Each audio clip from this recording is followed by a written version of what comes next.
अस्सलामुअलैकुम वरहमतुल्लाहि वबरकातुहू। उम्मीद करता हूँ कि आप तमाम खैरियत से होंगे। दोस्तों, मुजाहिदी शिफाखाना यूट्यूब चैनल पे आप तमाम हज़रात का खैर मकदम करते हैं। दोस्तों, आज की वीडियो में मैं आपको बताने जा रहा हूँ कि बहुत सारे घर ऐसे हैं जिस घर में लोग बार बार बीमार होते हैं, कभी बच्चे, कभी बूढ़े, कभी बड़े, और इस तरीके से कभी घर में बरकतें नज़र नहीं आती है, तो तरह तरह की मुश्किलें सामने आती हैं।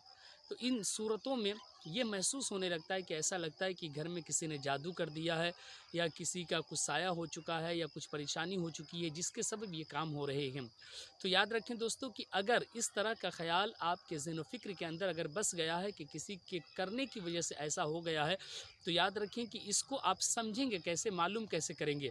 तो इसी के तरीक़े को मैं इस वीडियो में आपको बताने जा रहा हूँ, जो कि हर कोई अपने घर बैठे बाआसानी इस अमल को करके अपने घर की परेशानी को मालूम कर सकते हैं कि घर में जादू है या नहीं, आसे भी खलल है या नहीं, साया है कि नहीं। तो याद रखें दोस्तों कि आगे अपनी बात को आगे शेयर करूं, बताऊं, उससे पहले एक छोटी सी गुजारिश है कि आप मेरे चैनल पे पहली बार हैं तो प्लीज़ चैनल को सब्सक्राइब कर लीजिए, बेल के बटन को दबा दीजिए आने वाली वीडियो की नोटिफिकेशन के लिए, साथ ही वीडियो को शेयर कीजिए और लाइक कीजिए। दोस्तों, आइए मैं अब बताऊं आपको कि अगर दुकान में ऐसा महसूस हो चुका है कि दुकान में ऐसा हो गया है, या फिर अगर मकान में है कि मकान में ऐसा हो रहा है कि जादू का असर है या क्या है, तो याद रखें कि घर में झाड़ू लगाने से पहले, सुबह के वक्त झाड़ू लगाने से पहले मिट्टी ले लें, या फिर घर के मेन दरवाजे से मिट्टी को उठा लें। और मिट्टी उठाने के बाद जो आप अपने हाथों में रख लें। उससे पहले एक बात और भी बता दूं कि आजकल बहुत सारे ऐसे मकान हैं जहां मिट्टी नहीं है, पक्के बने हुए हैं और प्लास्टर किया हुआ है ज़मीन। तो याद रखें कि आप झाड़ू देकर और वहीं से मिट्टी को उठाएं, और मिट्टी उठाने के बाद अपने हाथ की मुट्ठी में रख लें। और रखने के बाद आपने करना यह है कि अव्वल 7 मरतबा दुरूद शरीफ, जो दुरूद शरीफ आपको याद है वो पढ़ लें, या अगर बेहतर है कि दुरूद इब्राहिम पढ़ें। अगर दुरूद इब्राहिम याद ना हो तो कोई भी दुरूद शरीफ आप पढ़ सकते हैं। फिर उसके बाद 100 मरतबा या हय्यू या क़य्यूमु या बदीउस समावाति वल अर्दी, इसे 100 मरतबा पढ़ लें। और फिर आखिर में 7 मरतबा जो दुरूद शरीफ आपको याद हो आप पढ़ें, और पढ़ने के बाद मिट्टी के ऊपर फूंक मारें।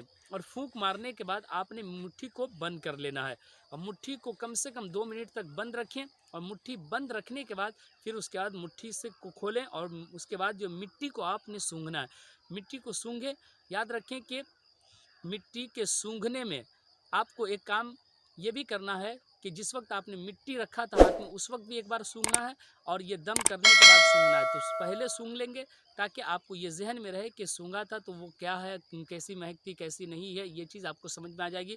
और जब पढ़ने के बाद आप फूंक दिए, फूंकने के बाद 2 मिनट के बाद आपने मुट्ठी खोला। मुट्ठी खोलने के बाद अगर उससे कोई बदबू आती है या कोई गंदगी आती है, तो याद रखें कि इसका मतलब ये है कि आपके घर में जादू वगैरह का असर है।